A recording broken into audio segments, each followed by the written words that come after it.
नमस्कार मु मनोज आपण को स्वागत करुच्ची लवली वे मुरतर आ गोटे इंटरेस्टिंग वीडियो को। आज आम गोटे इंटरेस्टिंग टॉपिक विषय रे कथा हेबा। आमे हमर इनकम करथुवा समय रे केमिति भी चली जिबा, कारण सेही समय रे हमको कोनोसी भी उपाय रे पैसा आसुबो, ताहा सैलरी आकार रे हो बा कोनोसी बिजनेस रु पैसा आसु। बट आमे हमर अवसर समय रे आउ जॉब करिबा नाही, सेही समय रे बंचिबा पई हमको किछि न किछि टंका दरकार।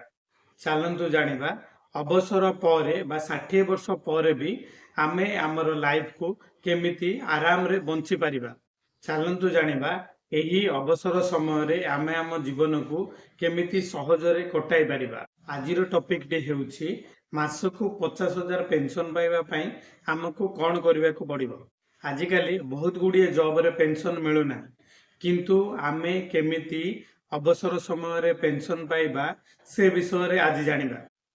आपण जदि मो चैनल को सब्सक्राइब करना हंती ताहले चैनल को सब्सक्राइब करंतु और एही वीडियोटी को अधिक रु अधिक मात्रा रे शेयर करंतु। मासकु 50,000 पेंशन पाइबा किछि असंभव कथा नुई। आपण जदि मु कहिथिबा एही स्टेप गुडी को फॉलो करंती ताहले आपण निश्चित भाव रे 50,000 पेंशन पाई परिबे। चलंतु जानिबा एही स्टेप गुडी को कोन। प्रथम स्टेप टी जानिबा। प्रथम स्टेप टी होउछि आपण जदि मासकु 50,000 टंका पेंशन चाहुछंती ताहले आपण प्रतिदिन किछि ना किछि संचय करिबा को पड़िबो। आपण प्रतिदिन 50 टंका हिसाब रे मासकु 1500 टंका कोनोसी गोटे म्यूचुअल फंड रे इन्वेस्टमेंट करंतु। जदि एमिति आपण दिन को 50 टंका हिसाब रे मासकु 1500 टंका जमा करंती ताहले आपण 15% सीएजीआर रिटर्न हिसाब रे 30 वर्ष रे 85 लाख टंका जमा कर देबे। एहा थिला प्रथम स्टेप।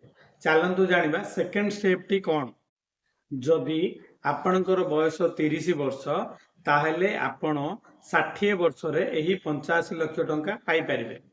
एथरो आरंभ होबो मेन प्लान। आपण एही 85 लाख टंका को विड्रॉल न करी कोनोसी भी एसडब्ल्यूपी प्लान रे इन्वेस्टमेंट करंतु।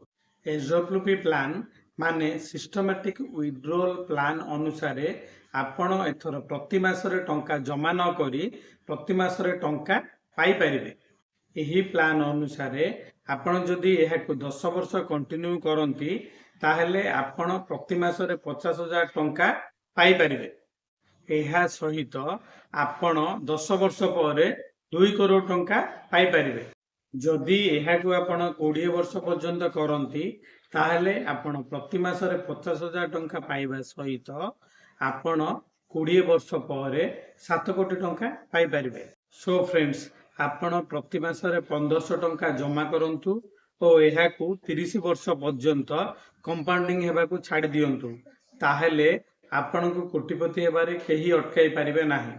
एसआईपी बा एसडब्ल्यूपी विषय रे जदि आपण अधिक जानिबा को चाहुचंती ताहले मोर पूर्व वीडियो गुडी को देखंतु।